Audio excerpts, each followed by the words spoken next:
we say every vote counts, man, get your ballot in, every vote counts, but it does. And sometimes there are races that are this close, and you don't want it. What I would say leading up to November is none of us want to get to November, the day after the election, and wake up and realize once results are finalized that like Dave Reichert loses to Bob Ferguson by 10 or something. I don't even know how I could mentally cope with that. This segment is brought to you by Eastside Weight Loss Clinic. Sick of fad diets that work for a couple months and then you gain all the weight back? Well, I'm down 37 pounds on the Eastside Weight Loss Clinic program, and I've kept that weight off for more than a year. Schedule your free 15-minute consultation today at eastsideweightlossclinic.com. So Jamie Herrera Butler will be advancing to the November election.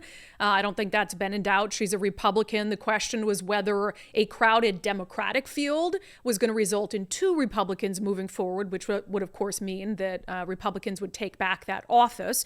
But Dave Updegrove has managed, as the final ballots were counted yesterday, to just squeak out ahead of Sue Keel Peterson. Yesterday was crazy. They'd been going back and forth a little bit. At some point, Sue Keel Peterson was up just a handful of votes. But the last remaining ballots to be counted in King County just didn't go in her direction. And again, we're talking about 51 votes. 396,300 for Dave Updegrove and 396,249 for Sue Keel Peterson. So this will move into a hand recount before the results are officially certified.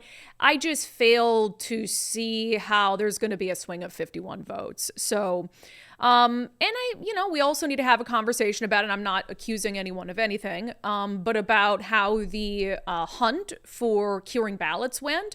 We know that Democrats just have a better ground game than the Republican Party does. And, you can send out volunteers, the addresses of the voters who have issues with their ballot, usually an issue related to leaving a signature off or a signature that's not matching up. And so Democrats go down and they hunt down those voters in blue areas where it's more likely that the voter voted for the person who, in this case, Dave Updegrove, they wanted to increase votes for.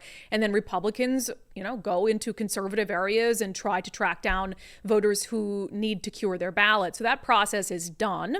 So at the end of the day, we'll see how many kind of Republican ballots got cured versus Democratic ballots got cured and sort of whether there were any shortfalls there. But volunteering for that kind of stuff matters. Tracking your ballot matters to make sure you can do it all online that, hey, my vote was counted. But at the end of the day, 51 votes that could have, had and I'm not saying that Jamie Herrera Butler is going to lose. I think that she has every opportunity in the world to beat Dave Updegrove in November, although we know it's very difficult for Republicans to win statewide office here. But she has great name recognition. She's very independent-minded. She voted to impeach Donald Trump, which didn't ingratiate her to a certain segment of the Republican base, but that makes it harder to label her as some sort of extremist.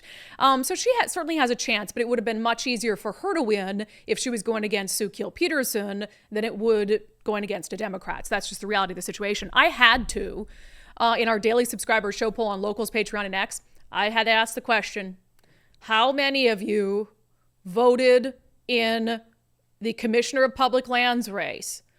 Because, I have faith in you guys. Obviously, you watch this show. I know you're out there casting your ballots, but I thought, oh, God, what if we do that poll and the number of people who say no is like 52? I would just quit. I would quit. That's not the case, though. Across all the platforms, only 2 people out of hundreds who've taken the poll this morning, and I just dropped it a half hour ago, so more people will vote, but say they did not vote in the race at all.